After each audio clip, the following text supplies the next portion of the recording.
ನಮಸ್ಕಾರ ಪ್ರೇಕ್ಷಕರೇ ಹಾಗೂ ಅಭ್ಯರ್ಥಿಗಳೇ ವಿದ್ಯಾರ್ಥಿಗಳೇ, ನಮ್ಮ ಚಾನಲ್ಗೆ ಸ್ವಾಗತ ಸುಸ್ವಾಗತ. ಈ ವಿಡಿಯೋದಲ್ಲಿ ಏನು ಮಾಹಿತಿ ಕೊಡ್ತಾ ಇರೋದಂತಂದರೆ, ನೀವು ನಮಗೆ ಡೌಟ್ಗಳನ್ನು ಕೇಳಿದ್ದೀರಿ, ಕಾಮೆಂಟ್ಸ್ ಬಾಕ್ಸಲ್ಲಿ ನಿಮ್ಮ ಡೌಟ್ಗಳನ್ನು ಶೇರ್ ಮಾಡಿದ್ದೀರಿ. ಅದಕ್ಕಿಂತ ಮೊದಲು ಈಗಾಗಲೇ ಆನ್ಲೈನ್ ಅರ್ಜಿಗಳು ಆರಂಭವಾಗಿವೆ.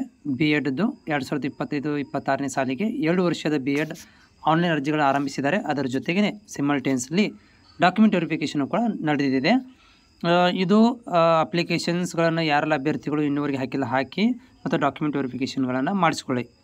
ಓಕೆ, ಆಮೇಲೆ ಮುಂದೆ ಬರುವಂತಹ first round, second round, 4th round, 5th round ತನಕ ಏನಪ್ಪ ಅಂತಂದರೆ ಕೌನ್ಸಿಲಿಂಗ್ ಪ್ರಕ್ರಿಯೆಯನ್ನು ನಡೆಸ್ತಾರೆ. ಅಂದರೆ ಇದನ್ನು ಕಾಲೇಜ್ ಆಯ್ಕೆಗಳ ಬಗ್ಗೆ ನಿಮಗೆ ಕೌನ್ಸಿಲಿಂಗ್ ಪ್ರಕ್ರಿಯೆಯನ್ನು ಆನ್ಲೈನ್ ಮುಖಾಂತರನೇ ಮಾಡ್ತಾರೆ. ಅದಕ್ಕೆ ನೀವು ಪೂರ್ವ ತಯಾರಿನ ಮಾಡ್ಕೋಬೇಕಾಗತ್ತೆ. ಮತ್ತು ಅದರ ಜೊತೆಗೆ ಅಡಿಷನಲಿ ಏನಂತಂದರೆ, ನಾನು ವಿಡಿಯೋ ಮಾಡಲಿಕ್ಕೆ ಒಂದು ಕಾರಣ ಏನಂದರೆ, ನಿಮಗೇನು ಡೌಟ್ಗಳಿದ್ದಾವೆ ಅವುಗಳನ್ನ ಕಾಮೆಂಟ್ಸ್ ಮುಖಾಂತರ ಶೇರ್ ಮಾಡಿರಿ ಅಂತ ಹೇಳಿರ್ತೇನೆ. ನೀವು ಕೂಡ ಮಾಡಿರ್ತೀರಾ.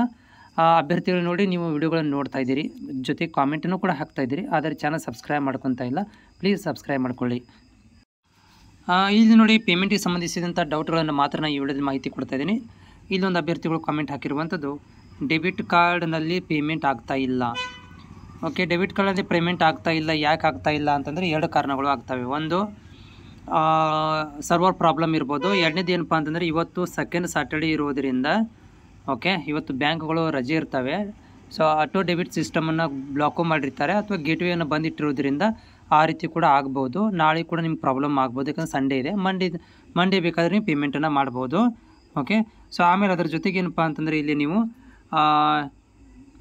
ನಾನೇನು ಹೊರಗನೆಯವನಲ್ಲ, ನೀವು ಇಲ್ಲಿನ ಸರ್ ಅಥವಾ ಬ್ರದರ್ ಅಂತ ಯೂಸ್ ಮಾಡ್ಬೋದು.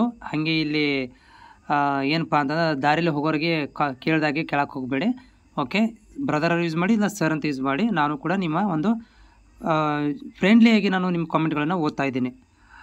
ಸರ್, ನನ್ನ ಹತ್ತಿರ ಕನ್ನಡ ಮಾಧ್ಯಮ ಸರ್ಟಿಫಿಕೇಟಲ್ಲಿ ವೆರಿಫಿಕೇಷನ್ ಹೋದಾಗ ಇರಲೇಬೇಕಾ ಸರ್? ನಾನು ಈಗ ಸ್ಕೂಲ್ ಓಪನ್ ಇಲ್ಲ ಸರ್, ಅದು ಬರೆಸ್ಕೊಂಡು ಬರೋಕ್ಕೆ ಪ್ಲೀಸ್ ಹೇಳಿ, ರಿಜೆಕ್ಟ್ ಆಗುತ್ತಾ? ನೋಡಿ, ನೀವು ಅಪ್ಲಿಕೇಶನ್ ಹಾಕಬೇಕಾದ್ರೆ ಕನ್ನಡ ಮೀಡಿಯಮ್ನ ಅಪ್ಲೋಡ್ ಮಾಡಿದರೆ ಡಾಕ್ಯುಮೆಂಟ್ ವೆರಿಫಿಕೇಷನಲ್ಲಿ ಕೇಳ್ತಾರೆ. ನೀವು ಕನ್ನಡ ಮೀಡಿಯಮನ್ನು ಅಪ್ಲೋಡ್ ಮಾಡಿಲ್ಲ, ನೀವು ಕನ್ನಡ ಮೀಡಿಯಮ್ ಸ್ಟೂಡೆಂಟೇ ಅಲ್ಲ ಅಂದಮೇಲೆ ನಿಮಗೆ ಕನ್ನಡ ಮಾಧ್ಯಮದ ಅವಶ್ಯಕತೆ ಇಲ್ಲ, ಓನ್ಲಿ ಸ್ಟಡಿ ಸರ್ಟಿಫಿಕೇಟ್ ಸಾಕು. ಆದರೆ ನೀವು ಅಪ್ಲಿಕೇಶನ್ ಹೇಗೆ ಹಾಕಿದ್ರಿ? ಯಾಕಂದರೆ ಅಲ್ಲಿ ಕನ್ನಡ ಮಾಧ್ಯಮ ಅಪ್ಲೋಡ್ ಇದೆ, ಸ್ಟಡಿ ಸರ್ಟಿಫಿಕೇಟ್ ಅಪ್ಲೋಡ್ ಇದೆ, ಅಲ್ಲಿ ಏನು ಮಾಡಿದಿರಿ ನೀವು? ಅದನ್ನು ಕ್ಲಿಯರಿಫೈ ಮಾಡಿ. ಆಮೇಲೆ ನೀವು ಅಪ್ಲಿಕೇಶನ್ ಹಾಕಬೇಕಾದ್ರೆ ಕನ್ನಡ ಮಾಧ್ಯಮ ಸರ್ಟಿಫಿಕೇಟ್ ಅಪ್ಲೋಡ್ ಮಾಡಬೇಕಾಗತ್ತಾ?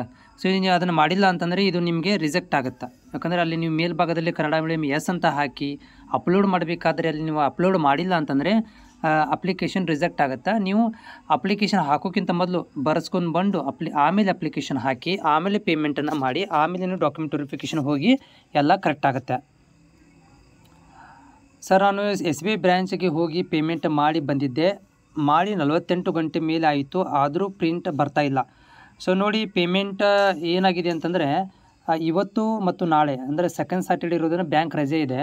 ಸೊ ನೀವು ನಿನ್ನೆ ಮಾಡಿದರೆ ವೇಟ್ ಮಾಡಬೇಕು, ಮೊನ್ನೆ ಮಾಡಿದರೆ ಕೂಡ ವೇಟ್ ಮಾಡಿ. ಮಂಡೇ ತನಕ ನಿಮಗೆ ಕ್ಲಿಯರಿಫೈ ಆಗುತ್ತೆ. ಟೆನ್ಷನ್ ತೊಗೊಳ್ಳೋಂಥ ಅವಶ್ಯಕತೆ ಇಲ್ಲ. ಮಂಡೇ ತನಕ ಕಾಯಿರಿ. ಮಂಡೇ ತನಕನೂ ಆಗಿಲ್ಲ ಅಂತಂದರೆ ನೀವು ನನಗೆ ಕಾಮೆಂಟ್ ಹಾಕಿ, ನಾನು ನಿಮಗೆ ಸೊಲ್ಯೂಷನ್ ಹೇಳ್ತೇನೆ.